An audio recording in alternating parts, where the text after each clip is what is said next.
X-Clan, again, leather feathers, right? Telling you. You used to see these regular. Yeah. Right? Leather feathers. Right? Leather feathers. Leather feathers. X-Clan. Yeah. Right? R.I.P. Sugar Shaft too. Moorish MC, avalanche flow. Watch the floaters and ram chunks. All I see in dress code today is bite punks. Pants off your ass, but you're wearing a belt. But don't use it, take it off. Give you welts like dad used to do it. Black with no autopsy, no knowledge of self. Had me in stores, raiding clothes racks and store shelves. I'm from Tobago, never fell for Santa and elves. R.I.P. Gummer and those murdered by sickle and cells. Big up to Thunder, never charged me for one beat. And that's the MO of all producers that keep it unique. They know I don't keep truth discreet. Flow force abundant, lyrics won't deplete. Can't retreat now, I made it too far. While corny rappers still only write rhymes in 16 bars. I might as well too, since that's how execs brainwash subjects. Multi-dimensional MC underground like sub-depths. Now the blown up picture is Noriega putting up the 5 and the 2. There came a time in 1506, after we lost power in Spain. The Africans ruled Spain from 711. We were calling ourselves Moors, M-A-U-E-R-S, then M-O-O-R-S. We were calling ourselves Moors, M-A-U-E-R-S, then M-O-O-R-S. We were calling ourselves Moors, M-A-U-E-R-S, then M-O-O-R-S. From 711 until 1485, 774 years, when we built and brought into Europe the university system, building the University of Salamanca, S-A-L-A-M-A-N-C-A in Spain, a copy of the University of Genet from ancient Ghana, which was equally a copy of the University of Sankore in Tombouctou, which the French later called Timbuktu. Now, look, if you want to read it, read Stanley Lane Poole's The Moors in Spain, written in 1887, or Alejandro Macaziza. Read his book in Spanish, The Moors in Spain. We are a nation, within a nation in this country, searching for a nationality. And once we find our nationality and serve that nationality, we'll do for ourselves what needs to be done. All ethnic groups in this country understand they got a nationality. Because you answer to such stupid words like Negro and color and black. Because you answer to such stupid words like Negro and color and black. Because you answer to such stupid words like Negro and color and black. You have no nationality. Negro is not a nationality. Some lazy Portuguese or Spaniard took an adjective and made a noun out of it. Colored is not a nationality. Black tells you how you look, but it don't tell you who you are. That's right. Black tells you how you look, but it don't tell you who you are. That's right. Black tells you how you look, but it don't tell you who you are. That's right. The name of a people must relate them instantaneously to land, history, and culture. The name of a people must relate them instantaneously to land, history, and culture. The name of a people must relate them instantaneously to land, history, and culture. And anytime you call a people by their right name, anytime you call a people, name a people, and fail to relate them back to land, history, and culture, you have called them out of their name.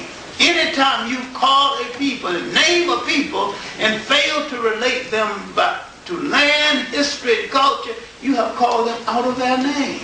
Anytime you call a people, name a people, and fail to relate them back to land, history, and culture, you have called them out of their name. There's no black land or black hole of it. There's no black land or black hole of it. There's no black land or black hole of it. There's nothing wrong with the word black. Nothing wrong with it at all. Only it doesn't relate to a country. There's nothing wrong with the word black. Nothing wrong with it at all. Only it doesn't relate to a country. The name of every people in the world relate to country. And once you think instantaneously of land, you think of nationality. You belong to something big in the world. You gotta do something y'all black, that means you're dead. Legally. You gotta do something y'all black, that means you're dead. Legally. You gotta do something y'all black, that means you're dead. Legally. I'm a black minority. I'm a person that's a black minority. Either way you go, you're locking yourself into some stuff you don't need to be in. You gotta learn how to disassociate yourself from the words that you've grown accustomed to using to identify yourself. You gotta learn how to disassociate yourself from the words that you've grown accustomed to using to identify yourself. You gotta learn how to disassociate yourself from the words that you've grown accustomed to using to identify yourself.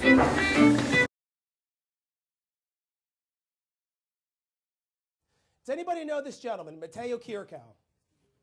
Raise your hand if you know Mateo Kirkow.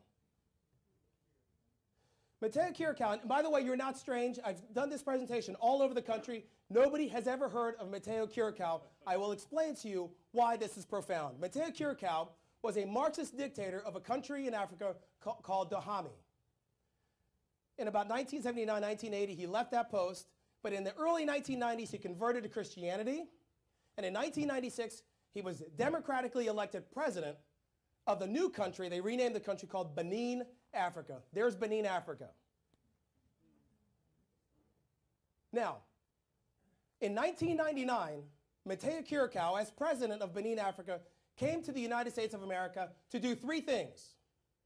The first thing is to apologize. The second is to seek forgiveness.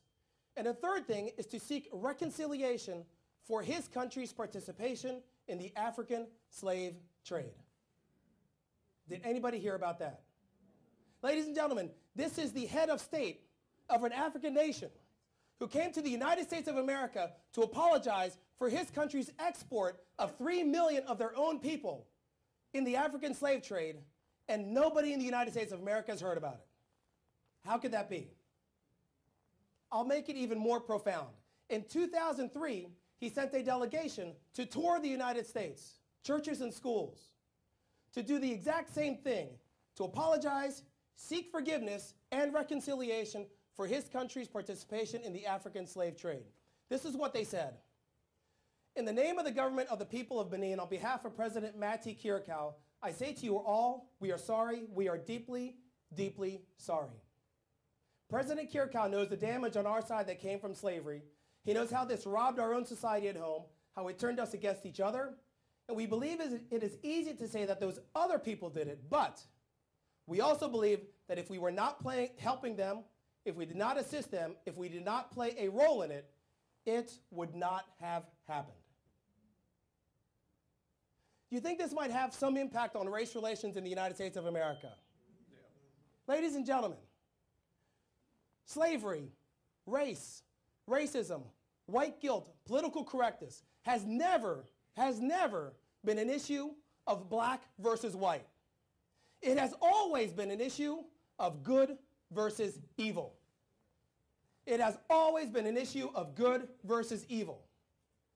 The key is for us to come together on the side of good, not black versus white, to come together on the side of good so that we can collectively fight evil. These gentlemen came over here to seek that reconciliation so that they could better their own country. And the United States of America ignored them. The forces, ladies and gentlemen, as I said, are freedom versus control. The forces of control kept this information muted enough that we have forgotten that they ever came to America. This is what we're dealing with, guys. This is what we're fighting.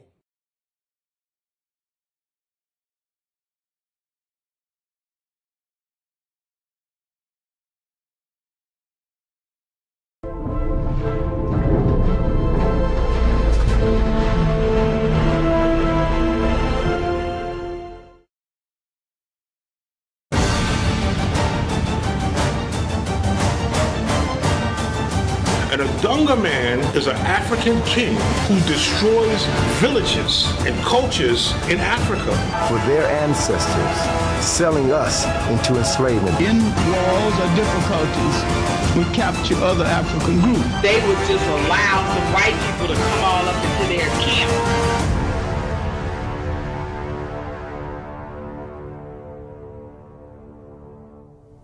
You ever heard of an Adunga man? No. An Adunga man, check this out, is an African king. Now this is an African word. Adunga man ain't come from over here. Ain't come from the white man. An Adunga man is an African king who destroys villages and cultures in Africa, enslave the people, and sell them to the white man, knowing what the fuck the white man gonna do. That's an Adunga man. That's Al Sharpton. That's Jesse Jackson. That's all them Negro motherfuckers that's telling you, don't fight, don't riot, just be chill and march. You ain't no army, but you marching. Those are Adunga men, okay? Mm-hmm. Because those Adunga men not only sold slaves to Europeans, but to Moors. The Moors treated the slaves with some favoritism, but the European went in on the torture. Mm-hmm. Okay? So a lot of people don't know that. You hear people say, even hear some Africans say, oh, there wasn't no Africans enslaving people and we didn't have that sophistication. Right. Bullshit. Right. You know the story that we got when we were kids, that your ancestor was out on one Sunday with his girlfriend and some white man jumps out of the bush and throws a net over him? It's not how it happened. Slavery was big business. Africans sold other Africans to the Europeans. And for us, a slave castle is like Auschwitz. This very dungeon housed between 150 and 200 women for 3 good months. This is where they slept, yes. But the place was much overcrowded. So there wasn't enough space for one even to lie down. Did Africans trade black people? Yes. Hell yes. And for those of us who are so sensitive and don't want to believe that, I mean, you just can't bring yourself to believe it because I don't know why, but, you know, we got these romantic ideas that, you know, black people were so dumb and stupid that they would just allow some white people to come all up into their camp and just take it over with, you know, just with ease and shit, just because they got guns. No, it didn't work like that. Them Peckerwoods could not come up in there without coming to see the head man, okay? The head people. They couldn't do it. The society wasn't even set up like that. So what happened was, these people, these other Africans, saw that, you know, because they were having their problems with other African, other African people.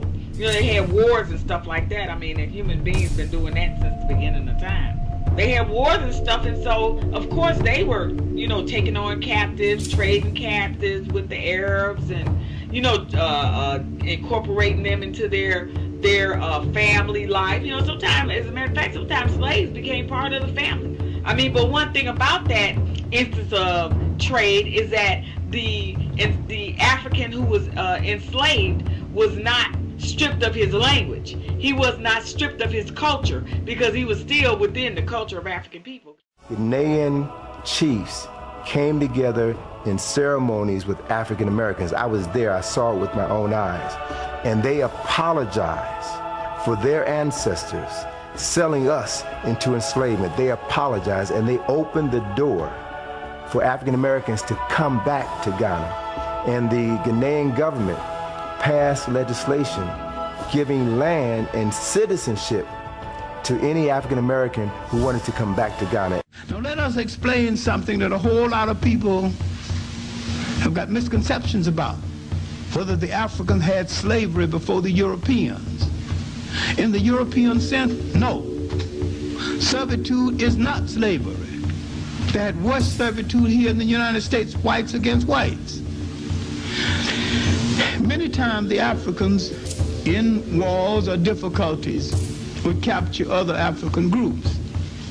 These groups would have to work their way out of indenture. That the nature of African servitude, one to the other, had no relationship to the slave trade. That the slave trade was the greatest holocaust, the greatest drainage on a people in the history of the world. The Africans came from a society that was collective. The European came from a society that was individual. Two kinds of temperaments, two different people. You enslaving motherfuckers right now. The Africans that come here are trying to enslave your ass now. What are you talking about? What you mean by that? What do you mean? What do you mean? I want you to go in on that. Well, look, I'm telling you right now, and I have nothing against, everybody's different. You have, everybody have their own personality, and I'm not saying it as a whole, but they come here, they take these jobs, they treat you like shit. That's right. Okay? They do everything the European, that's why they hire them motherfuckers. They ain't hiring you because you know too much. Paid the geograph his customs. 30 barrels, 2 kegs, and 11 flasks rum. And so it went. European slave traders found themselves bargaining with local African elite, who set the terms of trade.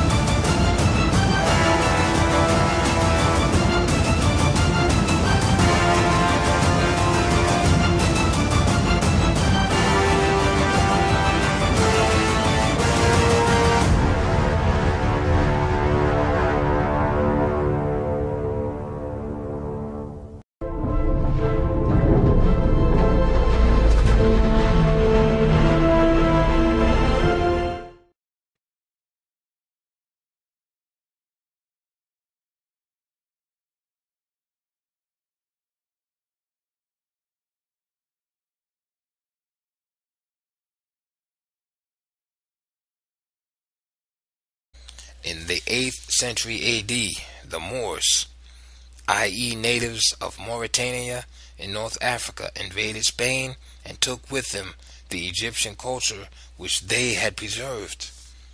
Knowledge in the ancient days was centralized, i.e. it belonged to a common parent and system, i.e. the wisdom teachings or mysteries of Egypt, which the Greeks used to call Sophia. As such, the people of North Africa were the neighbors of the Egyptians and became the custodians of Egyptian culture, which they spread through considerable portions of Africa, Asia Minor, and Europe. During their occupation of Spain, the Moors displayed with considerable credit the grandeur of African culture and civilization. The schools and libraries which they established became famous throughout the medieval world. Science and learning were cultivated and taught. The schools of Cordova, Toledo, Seville, and Saragossa attained such celebrity that they, like their parent Egypt, attracted students from all parts of the Western world, and from them arose the most famous African professors that the world has ever known in medicine, surgery, astronomy, and mathematics. But these people from North Africa did more than merely distinguish themselves in Spain. They were really the recognized custodians of African culture, to whom the world looked for enlightenment. Consequently, through the medium of the ancient Arabic language, philosophy, and the various branches of science were disseminated.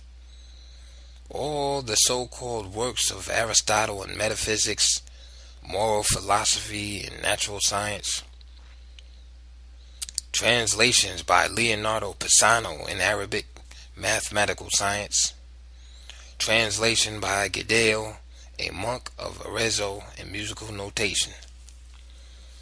In addition, the Moors kept up constant contact with Mother Egypt, for they had established caliphates not only at Baghdad and Cordova, but also at Cairo in Egypt. Roots. See me, give me what you want with your definitions. Roots break through your inquisitions. See me, give me what you want with your definitions. Roots break through your inquisition. See me, give me what you want. See me, give me what you want. Roots break through your inquisitions. Moorish I am to the last breath for me. I'm never worried cause my prince hold the legacy.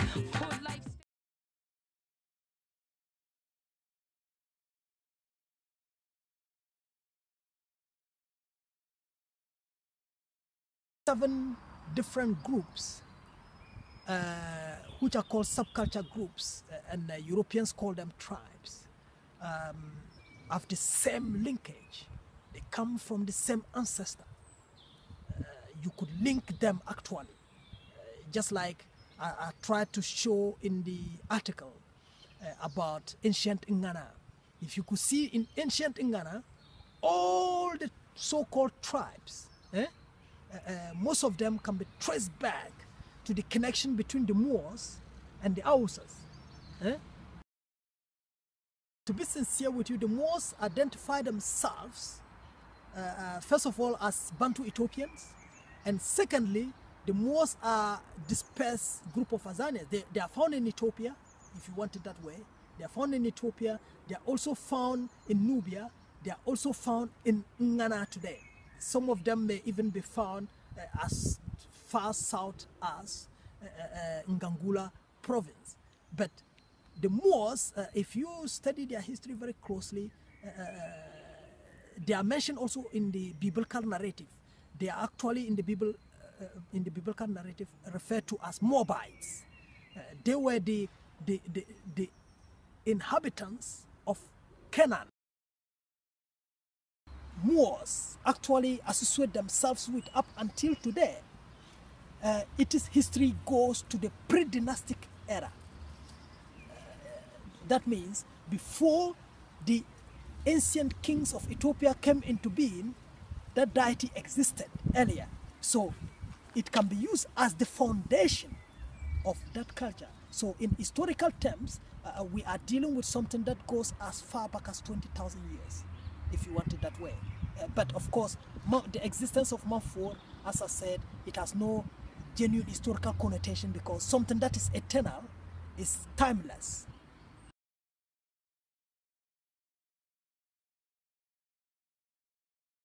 Heru.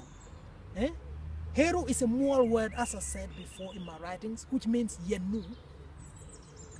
In Egyptian hieroglyphics or in Ethiopian hieroglyphics, they design Heru with one hand. One hand means, as in Moor, the Moor used the word directly. Moor means Yenu, which means one hand. You see, so hand is for creativity. So the hand that created itself and created everyone else. So of course it is linked with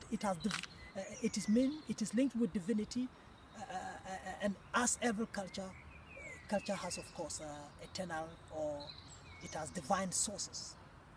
So it is not generally religious as you think it, but it is cultural in the sense that of course the Azanian culture system, later on Europeans would like to frame it mainly in religious terms as Christianity, Hindu and things like that, but that's not the case.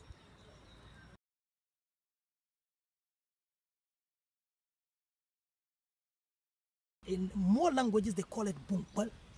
Bumpal means the oldest river. Do you understand? So, if it is supposed to be the oldest river in Azania, And you could see the Azanian culture has a divine source.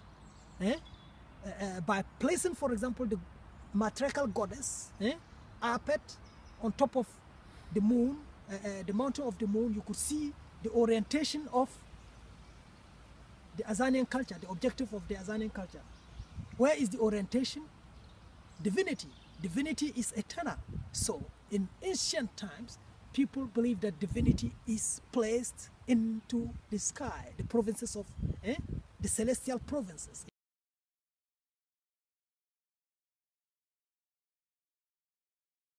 I'll be able to explain you why the culture institutions of Azania were based along the Nile region, because Nile River is the main culture gateway of the whole of Azania, and that's why you see most European intellectuals, they still consider that area to be where the Azanian concept was based, or most of the Azanians were actually living. That's not the case. It's just because the Nile River was the main culture gateway where our ancestors used for our culture processes, and as a result, all the culture institutions were based in those regions. The culture center itself is Thebes. There are European scholars who claim the name Thebes comes from Greece. That's complete nonsense. First of all, the name Thebes, or those who founded Thebes, were not actually Greeks. They were from Azania, who were taken to go and found Thebes, the Greek Thebes. You see, so the idea that the name Thebes comes from Greece is completely erroneous. The same with Ethiopia. As some European scholars want us to believe, they want us to believe that Ethiopia is a name that the Greeks gave us, which is complete nonsense. The first time the Europeans heard, or the Greeks heard about the name Ethiopia, they heard it from Homer. And we have recorded documentations that Homer himself has connections with Ethiopia. Manfor means eternal life. That was the capital city of the ancient Ethiopian kingdom. And Manfor was actually both cultural and economic, in the sense that Thebes was the main culture center. But Manfor had economic and cultural aspect as well, because the Apis bull, the Apis bull, the black Apis bull I just mentioned, with the Hausa city-states, which I mentioned before, was also the deity of that city. You see? So in that context, you can see that, as I mentioned, things are generally interlinked.